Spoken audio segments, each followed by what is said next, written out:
I met a Gypsy.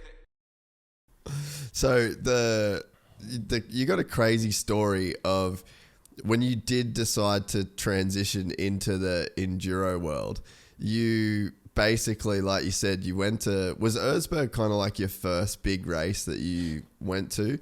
And then you were just like literally a nobody at that race, and then started off row 2 and then got 5th. Like, and then what happened after that was even crazier. Yeah, I actually did another race in France called Alès Trem, which was in the January of that year. So I bought my enduro bike in December of 2015. Was it 15? Yeah, December of 2015. I just went to the shop, borrowed the money off my mum, went and bought a KTM from the shop. And at the time, I had a few people. I had Julian Stevens, who was working with Johnny Walker quite a bit at the time. He's worked with quite a few people in the past, like David and I, Teddy Bazuzia, like a lot of good guys. And he was kind of one of the guys who was kind of pushing us, like, there's probably a career in extreme enduro for you. Like, he sees a lot of good and stuff like that. So he was kind of advising. And then had a couple of other people who he kind of brought in to kind of help and assist and stuff like that. So we actually went and did a race in France in January. But you had to be road legal, and at that time I could only ride a 125 legally on the road. So I actually we borrowed a 125. Looking back, it was just the stupidest idea ever. We borrowed a 125, but I'm like 90 kgs, 94 kgs, 95 kgs on this 125. Like, again, didn't really know what we were doing. Like, we had hard tires on and pretty hard mousses riding a 125. Like, that was just hell. That day took us 9.5 hours to finish, you know. It's just, I think I got 7th in the end. And it was a super, super tough race. It was meant to be 4 laps, but they cut it down to 3 because I think Johnny won and it took him like 8 hours. Anyway, just pretty much died. Wasn't prepared, didn't know what I was doing anyway. So went back home, trained hard, as hard as I could, kind of tried to figure out, watched obviously every video I possibly could of Erzberg. That was like going to be the goal. Like, that was the next step. People spend like their summer or whatever like trying to learn video editing off YouTube, and you're trying to learn Erzberg. Yeah, I'm like watching every single video of Erzberg from every year, like figuring it out. But that was like next on the calendar, like we're going to go to Erzberg. We had a couple of problems like in the like few weeks before with a couple of sponsors and stuff like that. Ended up the guy who was gonna provide the bike couldn't make it anymore, whatever. So in the end, I had to use Julian's own bike, which was like 3 years old. So that got like had to have a full revamp like the day before we left. It was like the most last minute job just to get there. But he'd actually had some quite good connections, obviously, with the KTM factory guys because obviously of his work with Johnny, and he'd worked for the factory as a mechanic before and stuff like that. So I had quite a good like footing in there. And then at the time, Johnny Walker was injured, so there was a space in the truck, and they were like, "Oh, we don't mind. You can come and work out the truck, whatever." And like they had like a poster made, and I just remember like everybody was coming up, just like it was like Taddy Bazuzia, Cody Webb was there for KTM at the time, and then everyone just like staring at the poster, like who the fuck is this, Billy Bull? Like literally.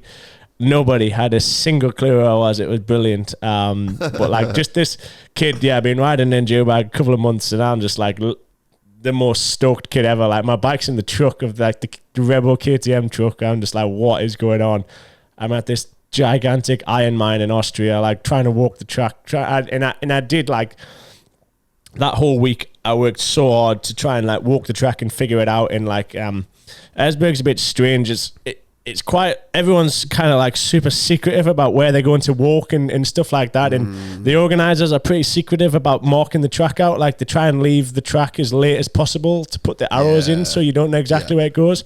So like everybody's like super stingy all week. And like whenever you see a hire car leave the car park, you're like, quick, get in the car and follow them because like access into the mine and stuff like that, there's like boom gates and stuff like that, which no one can quite figure out how they open or what they open. So if you can follow somebody in, it's worth doing.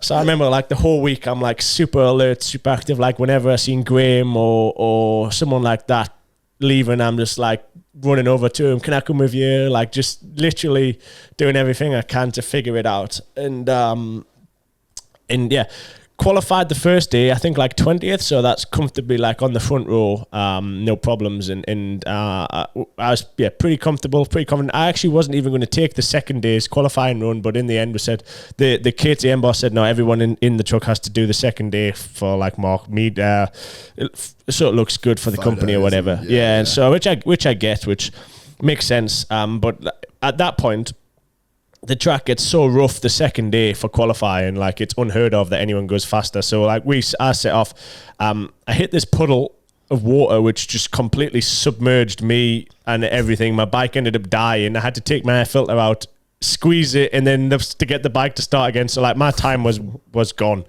I'm just drenched, dripping head to toe, cruise to the top. Like that time was like 2 minutes slower because I had to take it, but still not really worried, because no one ever goes faster. But because it had rained, which is obviously what made that puddle, the track was a lot grippier. And then get the results come through like 9 that night, and they're like, it pushed you off. Barely 52nd, and I'm just like, oh, that's not good. So like, yeah, but now since then, every year the second day has been faster. That was like the start of the trend where the second day gets faster for some reason. But at the time, for some reason, which looking back now, I feel like that should have stressed us out, knowing how I was back then so bad. I was just like, it's fine. Like I wasn't remotely worried. I remember like getting the news just before I was about to go to bed, and I was just like, it's fine, I'll be okay. I was like not phased at all, which looking back is pretty mad.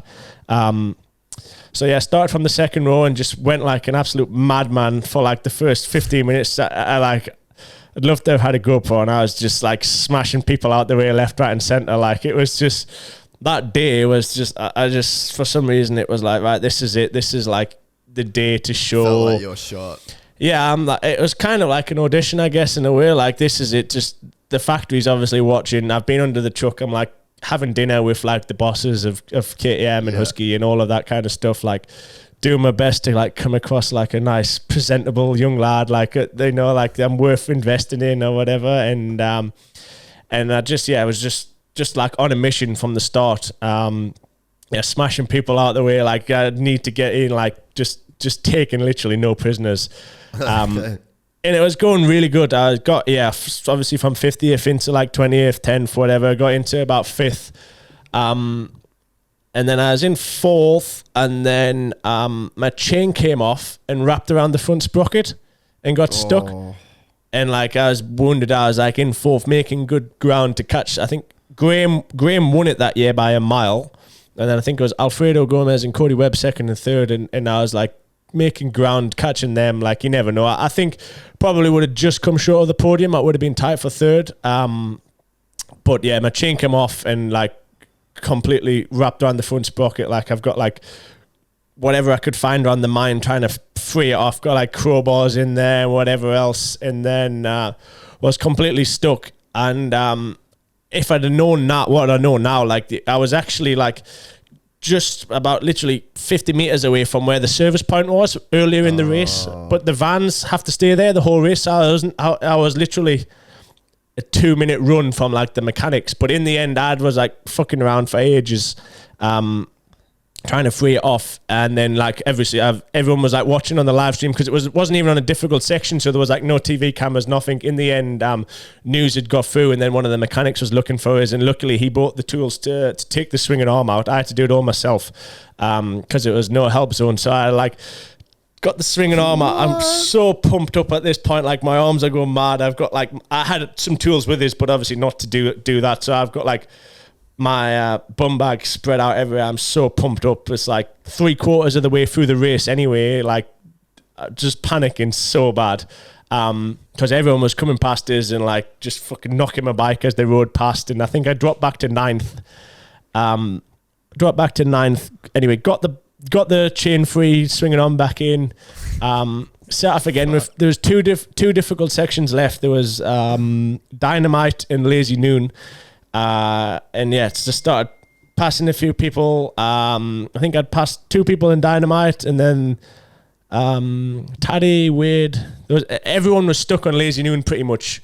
And they're like, only the first quarter of Erzberg you're allowed help, and then after you get to like the hard part of the race, it's no help zone. So, but obviously it's like the most hyped race all year. There's TV cameras everywhere, helicopters everywhere. So there's just like so many people at the top of this hill, and like 3 guys stuck halfway on, like they'd give up trying because they didn't think it was possible. And they're like busy just like digging themselves, trying to get to hard ground on this super shaly hill. And I almost got it on the first go. So I was like, I had another pretty shitty attempt, and then I'm like, all right, lined up for the third go, got super squirrely at the bottom, ended up going completely the wrong side, like off the main line up to the left-hand side, and there's videos somewhere of like me on lazy, and I'm just like left, right, all over the place, and just keep it lit all the way to the top of this hill and get out the top and pass back into 5th. And that was it really. It's like pretty much the flat run to the finish, and I was just the most whirlwind of emotions for a couple hours, and that was it really. That was when I kind of arrived, and it all spiraled out of control from there. Really got a little bit of help from KTM for the rest of that year, and then signed for Husky at the end of that year to start from 2017. But from 5 months into riding an enduro bike, that was pretty mental. That is probably one of the gnarliest moto stories ever, of a dude just coming from nowhere to being instantly one of the best dudes in the world. If you enjoyed this content, please like and subscribe. And to listen to the full 3-hour podcast, search Gypsy Tales in your favorite podcast platform or click the link in the description below. Gypsy Gang.